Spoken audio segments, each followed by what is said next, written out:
When we left Moses yesterday, he was warning the people not to forget God, to whom they owed everything. He warned them against assuming that their good fortune in time to come would be the result of their own hard work. He warned them not to believe that God had given them the land because they were so good. Time and time again, he urged the children of Israel to remember the Lord and what the Lord had done for them. Now he pulls a switch. Instead of urging the Israelites to remember God, he urges God to remember the Israelites. Hello, I'm Stuart Baskin, pastor of First Presbyterian Church of Tyler, Texas. And this is your daily devotional for Wednesday, February 18th, 2026. Once again, the setting. Deuteronomy takes place on the verge of the Jordan River at the end of Moses' life. The people have been in the wilderness for 40 years. Now the generation of adults who had left Egypt has all but died off, leaving their children and their grandchildren to enter the Promised Land. Because he knows he won't be going with them, Moses, in a series of talks, explains their situation and instructs them on how they should live when they enter the land. As part of his talks, he reminds them how much their relationship with God has been characterized by stubbornness on their part and grace on God's part. Now we hear Moses recounting a conversation he had had with God when God was ready to destroy the people because of their stubbornness. Pay close attention to what he says in this conversation.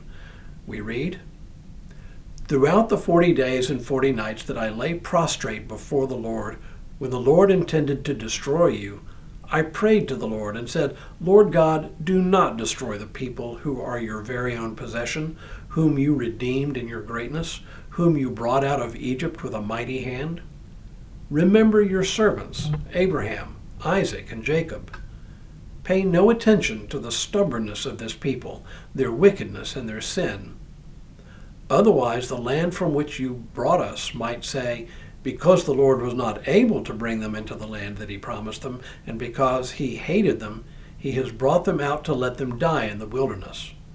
For they are the people of your very own possession, whom you brought out by your great power and by your outstretched arm.'"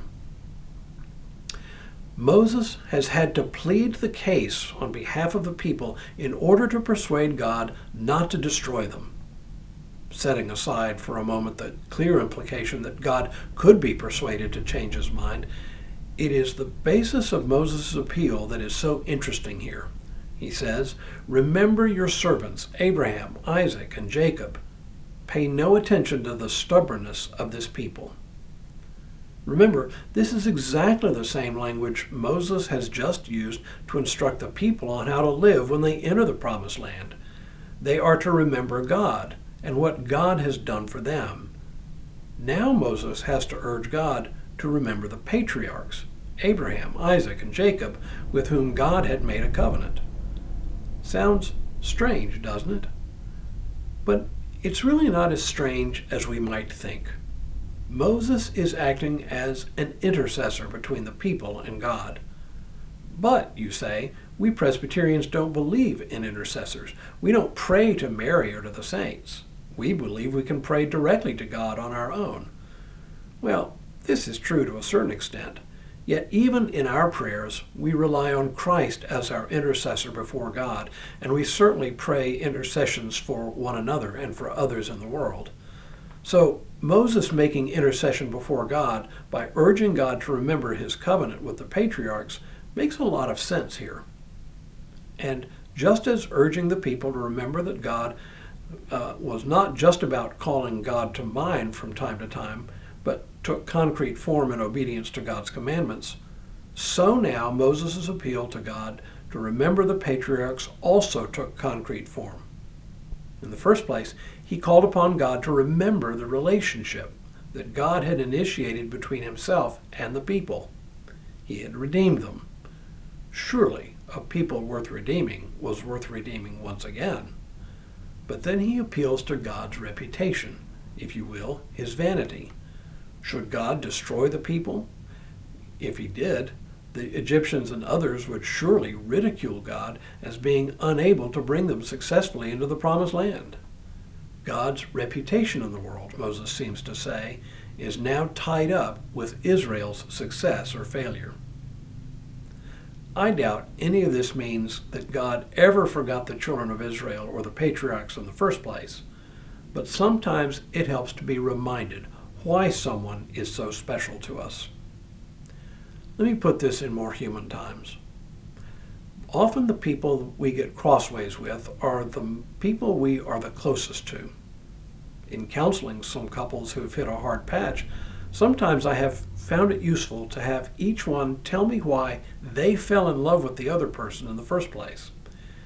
It's in remembering what we have always known but have let fade away in the dailiness of life that fractured relationships can sometimes be repaired. That's what Moses asks God to do here.